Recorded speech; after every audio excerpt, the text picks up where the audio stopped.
According to some reports, the planet loses up to 10 million hectares of forest every year. Part of the problem, experts say, is that cutting down a tree takes minutes, but growing it back takes years. Joining us to talk about this issue is Andrew Deutz, Director of International Government Relations at the Nature Conservancy. Thank you so much for joining us. Globally, is deforestation getting better or is it getting worse? A little bit of both. It depends on where you are. So right now, deforestation causes about 12 or 13% of the climate change problem. The good news is we figure it can actually cause maybe a quarter of the solution. So if you look at a country like Brazil, which is one of the largest climate change or carbon emitters in the world, its deforestation rate is actually going down. It's one of the largest contributors to improving the climate change situation around the world, and there's lots of opportunity to improve that situation worldwide. These global reforestation efforts take a long time to show results, as we're seeing. But what do we know about the funding for these projects? Does the money come from non-government organizations, or does it come from the government?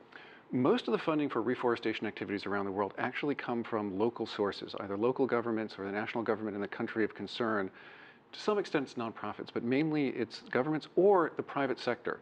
If you look at our own experience here in the United States, the private sector is the largest source of reforestation funding because it's part of the natural forest regeneration cycle for the forest industry. I mean, the forest industry in the United States employs 1 million people. So there's an economic incentive in maintaining our forest cover here. In some developing countries, a lot of the money is coming from foreign aid agencies. So the Netherlands, Norway, the United States, and a few others are major contributors to support stopping deforestation. China has been focused on its own reforestation efforts. Some have called this the Great Green Wall of China. Over a 10-year span, China has increased its forest cover by up to 30,000 square kilometers every year. In general, how difficult is it for a country to balance development with reforestation?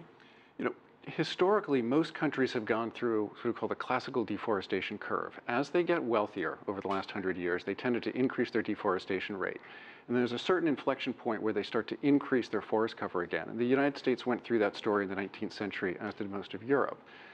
The challenge now for a lot of forest-rich developing countries like Indonesia, Brazil, and others is, can they recognize the multiple values of forests and not have the losses, both for climate change and for other values like water?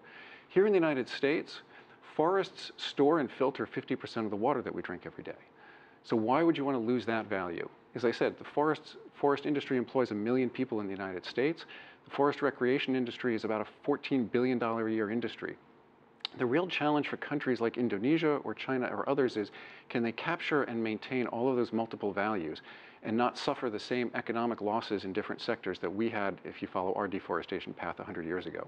We just saw that story in Brazil. How important is it for major economic powers or emerging powers like Brazil to continue taking the lead on this?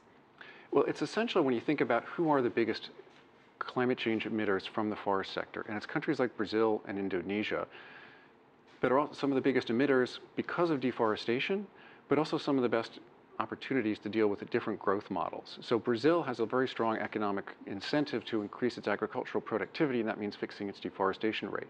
But also Brazil has to preserve its forests to maintain the rainfall patterns that so much of its agriculture depends on. If you look at Indonesia, there's a similar story. China, the United States are in a different situation. For China and the United States, their forests actually are absorbing more carbon. The risk for China or the United States is if we don't do a good job of protecting and continuing to restore our forests today, they might become sources of carbon emissions instead of, right now, they're sinks where they're absorbing it. But there's an opportunity between stopping deforestation in countries like Brazil and Indonesia and increasing our forest cover that we can actually solve 25% of the climate problem overall. All right, Andrew Deutz, we appreciate your time. Thank you so much for joining us here on the show.